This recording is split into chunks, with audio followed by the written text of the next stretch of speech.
Hello, I'm Juliet Mann, and this is the Agenda podcast, CGTN Europe's one-stop shop for smart, in-depth discussion of the issues that really matter in the world today. For decades, the relationship between the United States and Europe was characterised as a transatlantic alliance with shared values that gelled on foreign policy and security. Yet after a week of diplomatic shocks, including the Trump administration excluding Kyiv and Brussels from talks to end the crisis in Ukraine, do the US and Europe still speak the same language? And what will it all mean for the international system as we know it? Joining me now are Erol Morkoc, spokesperson for Republicans Overseas UK, Denis Macshane, the former Minister for Europe for the UK, and Waya Quiviger, a professor at the IE School of Politics, Economics and Global Affairs in Spain. Waya, let's start with you. Since Donald Trump took office, things have really moved at pace, and then came that phone call between Donald Trump and Russian President Vladimir Putin. Why did that send shockwaves through the EU and through NATO? This phone call was largely unexpected. For the past 3 years, the EU and the US and NATO have stood firm when it comes to their position on Russia, their position on Ukraine. They've together applied many sanctions on Russia since the invasion in 2022. And for the most part, there was absolutely no communication between Russia and the United States. And this phone call out of the blue from Trump to Putin, without informing his European allies, without informing Ukraine or Zelensky, felt like a total betrayal. And also America going rogue and deciding that they were going to take steps unilaterally without consulting their allies. So this is a complete break from what has been, the unanimous or common position over the past 3 years. Denis, what do you think? I mean, didn't we expect Trump's second administration to test the US-Europe relationship? Everybody knows that Donald Trump wakes up in the morning and decides, what the heck am I going to do to shock things? He's a disruptor. We know that. I'm less convinced about the permanent love-in between America and Europe over since the Second World War, when Britain and France, for example, invaded Egypt at the Suez Crisis. President Eisenhower phoned up Harold Macmillan, the British Prime Minister, who was his comrade in arms in the desert in the war, and said, Harold, have you gone mad? And Eisenhower cut all funding to Britain until they withdrew their troops. So America, it's got its own positions. It's confusing simply because Europe has not actually done as much as America. We've not sent enough arms. Both America and Europe have sent enough arms to Ukraine to keep the battle going, but not enough decisively to win. And that is the fault of both parties. Now, we'll see where Mr. Trump's going to go. Frankly, I won't want to wait. I want to wait for next week, the week after next, the week after next. Yesterday, President Macron convened a meeting of European leaders in Paris, but he only invited 9 of them. Where were the other 18? And so people in Europe are also playing their individual games. So that's just my personal take on it. But yeah, a shock, yes, combined with this childish outburst from the vice president, some chap called J.D. Vance. I don't know what his first name is. I always suspicious of people who run with initials.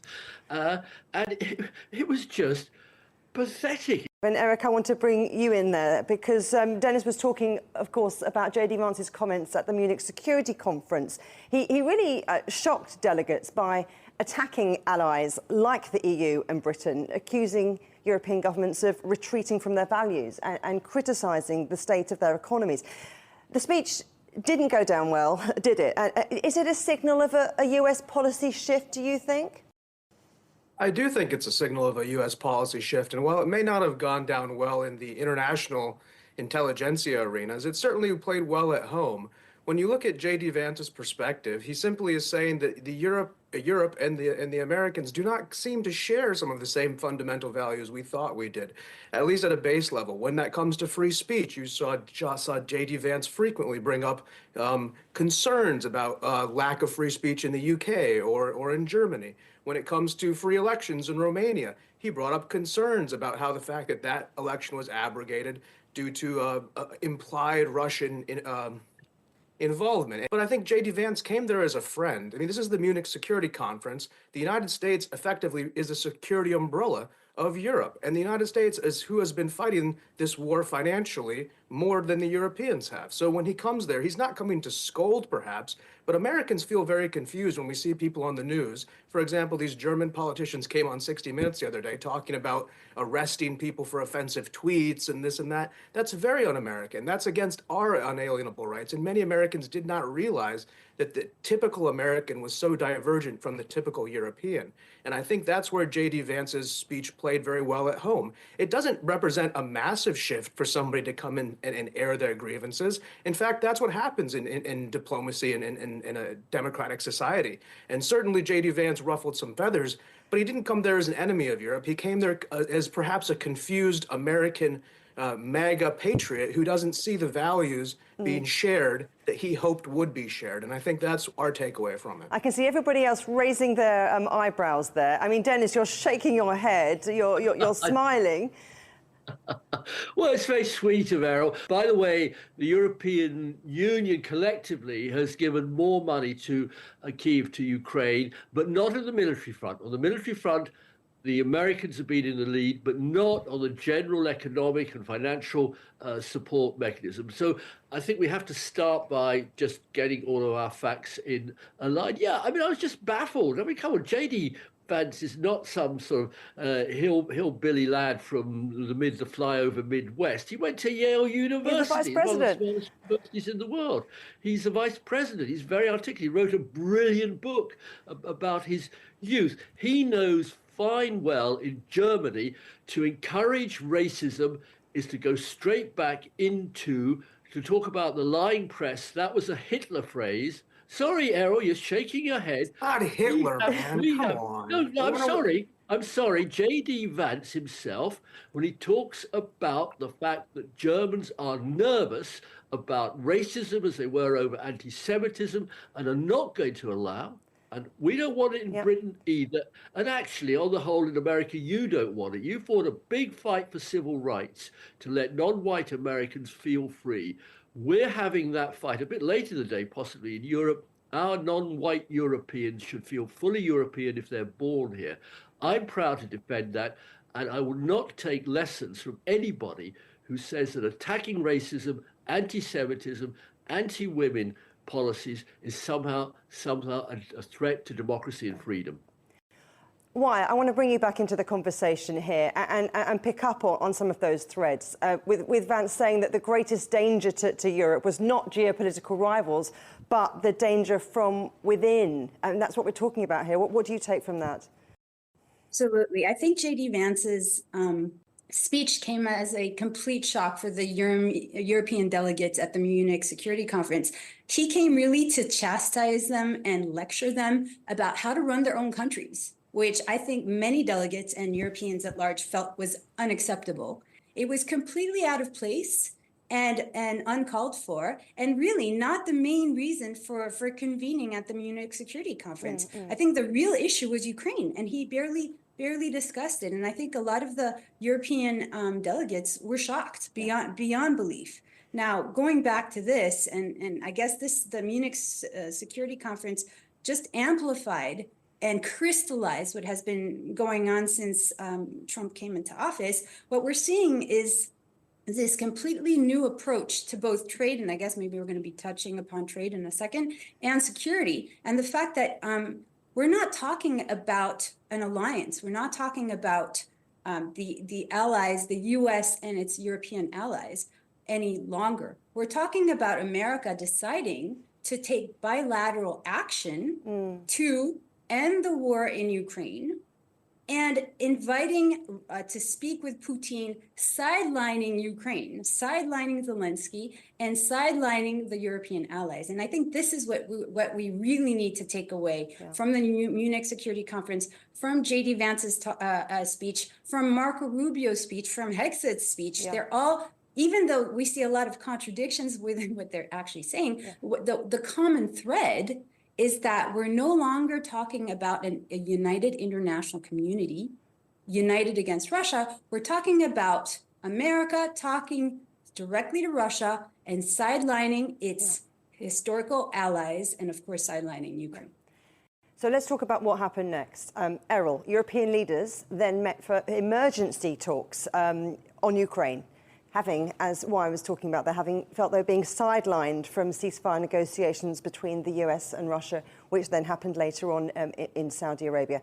How can Europe secure a meaningful role in shaping a peace deal process?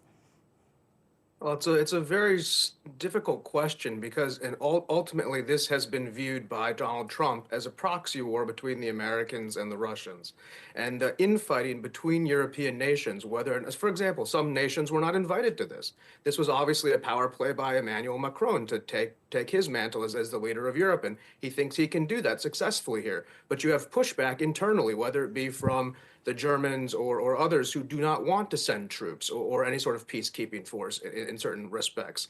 So when you look at it from that aspect, Europe needs to come to a cohesive decision at what their policy is, how much they're willing to commit militarily. Yes, humanitarian aid is great, but military aid is why this war has not been lost. And so that's where Europe needs to find consensus and bring that consensus to Washington. Because right now, Washington is looking at Europe as a bunch of fractured states, and it's looking at Russia as a singular bilateral deal that it can make with them. And Ukraine, honestly, a lot of Americans aren't exactly happy with how Ukraine has conducted this war. We're not exactly happy that it's gone on for so long. We feel like there was a peace deal that was possible sooner. Over 1 million people, roughly, on both sides all around have lost their lives. Incalculable economic and environmental damage has been done by this war. And if Europe wants to be part of the discussion, they need to have a cohesive and unified front, because right now they're fractured and we don't see them as a reliable ally in ending this war quickly. And that's what we need to do. We need to quickly end this war and bring about rebuilding. And perhaps that's where Europe could step up in the rebuilding process, something that's more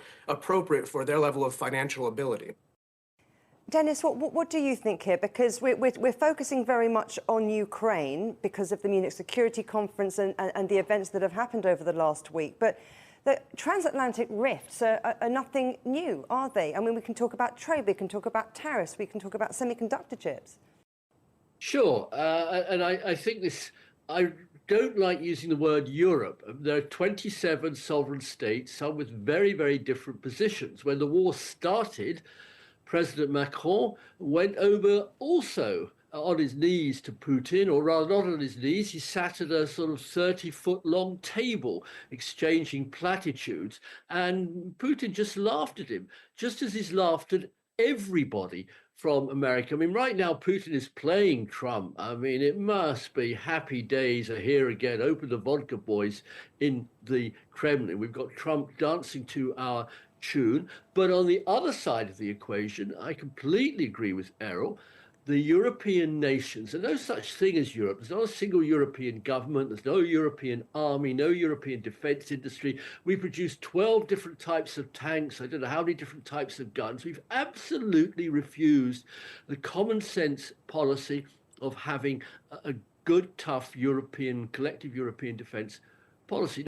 Do you think that this is all noise coming out of the United States, or that maybe this rift is much more than semiconductor chips and trade wars? Well, to echo what Denis has been saying, it's very hard to keep track of Trump's mood and the decision of the day. So it's very hard to say if this rift is eternal. What we do see is a rift. It's a rift today, and I think what we need to do is deal with what we have on the agenda today. So what we have on the agenda today is a rift when it comes to Ukraine, this new bilateral approach with Putin, the recent pariah, now chief negotiator, because to be quite honest, we haven't seen any concessions coming from Russia. All we've seen is that America has decided to, reboot diplomatic relations with Russia, which had been frozen for 3 years, even start to talk about potential investment opportunities, and then decide that, agree basically that Ukraine is not going to ever join NATO, and it's sort of a de facto understanding that the territories in eastern Ukraine will remain Russian. So I don't see any concessions for this supposed ceasefire, should it happen, brokered between America and Russia. I don't see any Russian concessions. They're just going to win. Now, in terms of trade, the rift is very much there as well. But again, it's there today. These are threats. So what we've seen is that America has threatened, and again, I'm going to just stick to the EU because obviously threatened a lot of former allies, 25% tariffs on steel and aluminum starting in March. And this reciprocal trade, these reciprocal tariffs that are absolutely ludicrous, and I'm sorry for these words, but I mean, this is a complete infringement, violation of multilateral trade rules.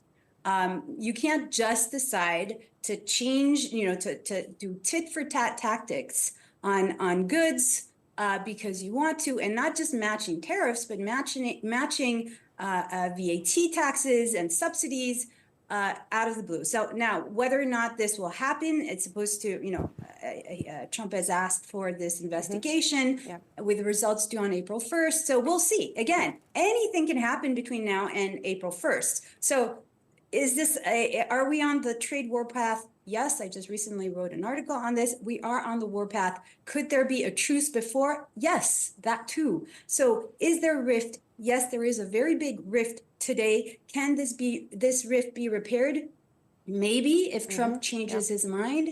But what we do see is that anything can be expected. Yes. And yes, the transatlantic relation has been severely undermined and weakened. And that is a fact, and that will never change because we just don't know who to trust at this point.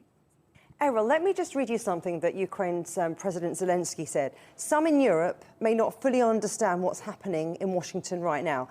Does America need Europe as a market? Yes. But as an ally, I don't know. For the answer to be yes, Europe needs a single voice, not a dozen different ones. How can Europe present a more united front?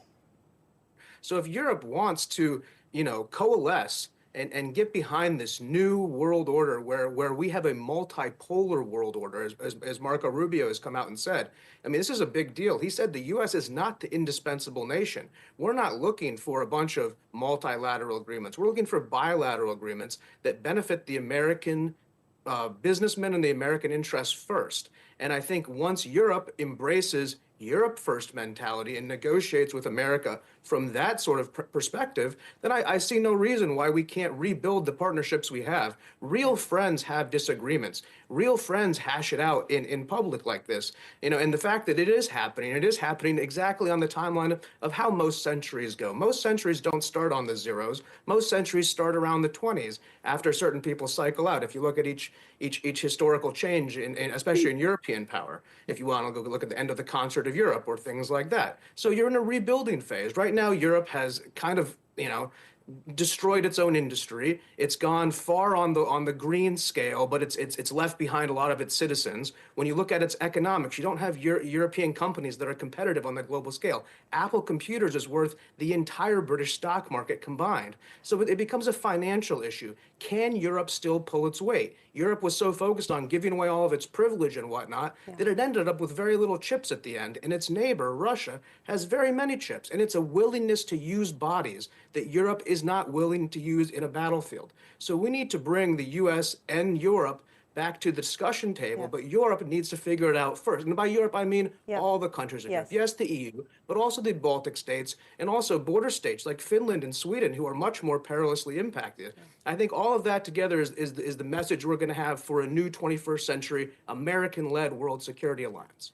Well, Denis, Erol thinks that Europe needs to sort itself out. But, Ursula von der Leyen, the European Commission chief, said a strong Europe was also good for the US. So what should Brussels do next, do you think? I mean, is it more important to work on consolidating EU ties, to look east, to rebuild with the United States, or a bit of all of those things? It is absolutely true that Europe is disunited. It talks a big European Union game, but as I say, it doesn't have common policies on almost anything, whether it's China, whether it's the United States, whether it is trade, whether it's human rights, whether it's rule of law. Now that is a problem. So we are 27 sovereign national states. And to talk about Europe, I think, it's been exposed in this, is wrong. Mrs. Merkel, for example, Angela Merkel, the most powerful leader of Europe until she retired 4 or 5 years ago, was permanently on her knees in front of Vladimir Putin. She didn't challenge him on anything he was doing in the Crimea, in the Balkans, in the Caucasus. All she was interested in was flogging Mercedes and German cars and buying cheap Russian gas instead of rebuilding Europe's energy policy. I'm sorry you don't like green policy, Erol. You're speaking from California. I thought a guy who's based in California would be a bit sensitive about global warming after recent events.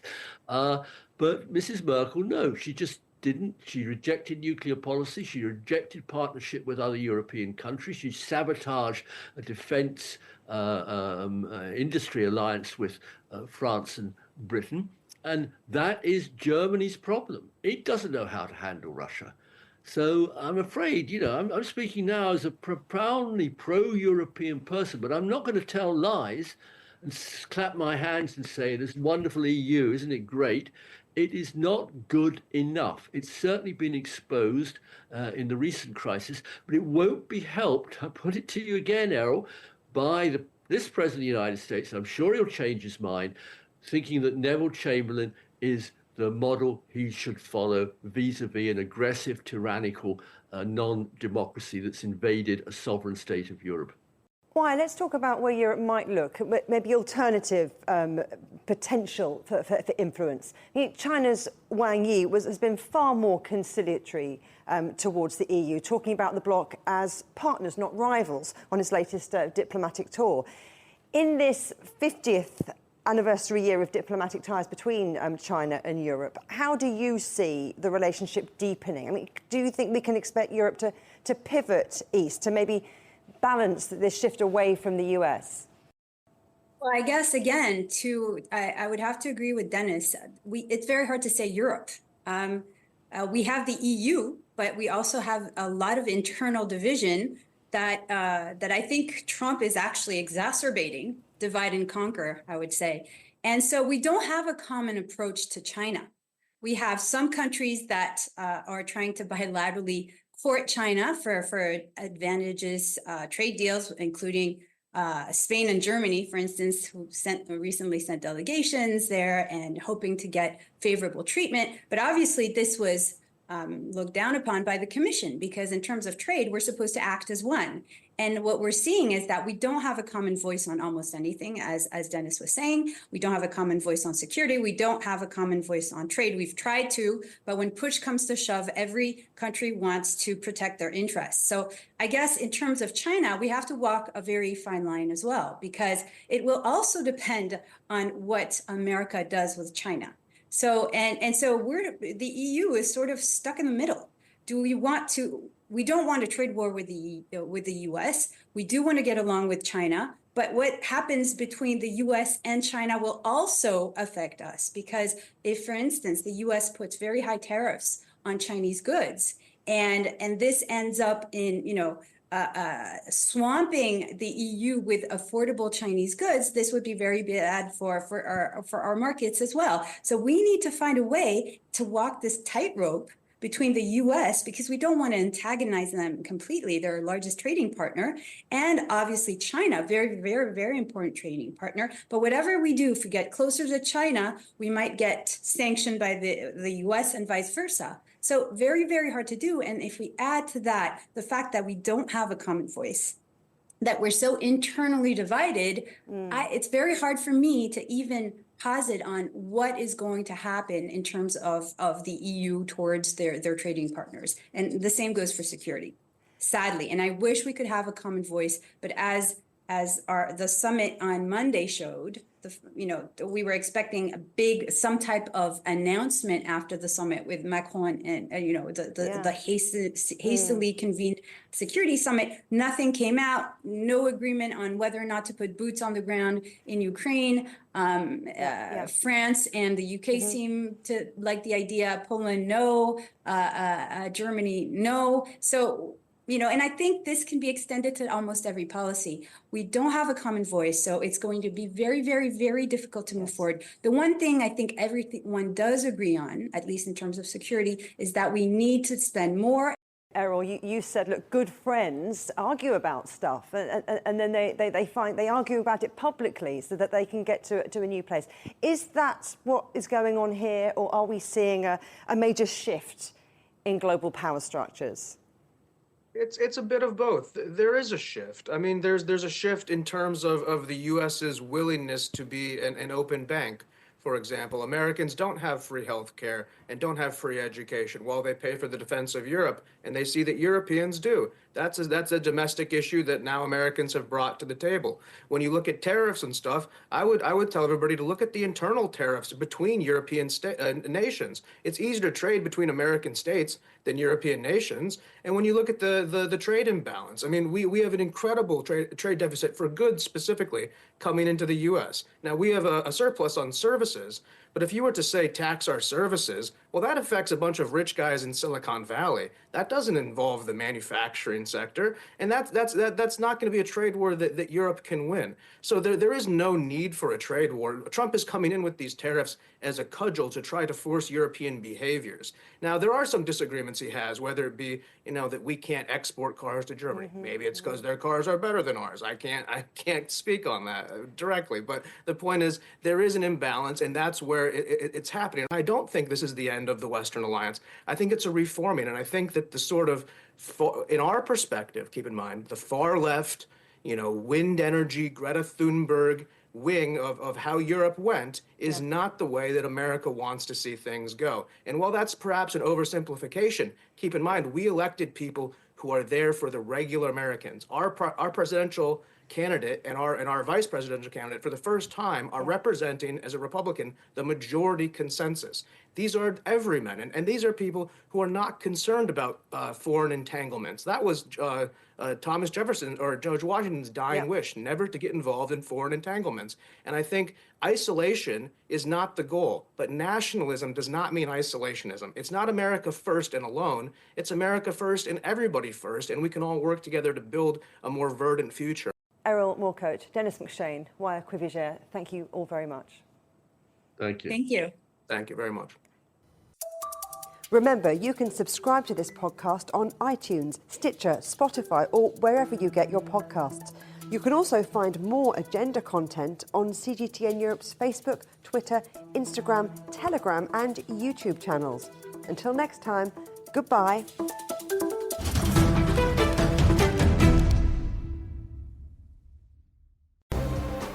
The most interesting questions. Are there other living beings beyond Earth? Will man or machine be in charge? Great question. Always have more than one answer. Well, hold on, let me just draw up a list. And always come from more than one person. That's where the credibility lies. The concept of having a machinery which is alive and evolving didn't wait for us. The end of inequality of incomes and wealth around the world, can you imagine how difficult that is at the moment to achieve?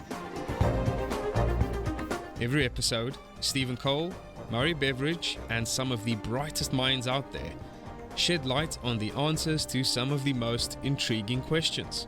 There are two ways of looking at this. Machines can't really discriminate between civilian and military targets. The Answers Project. Maybe we need to just look at this in a bit more detail. Extraordinary claims require extraordinary evidence. The Answers Project, a new podcast from CGTN Europe.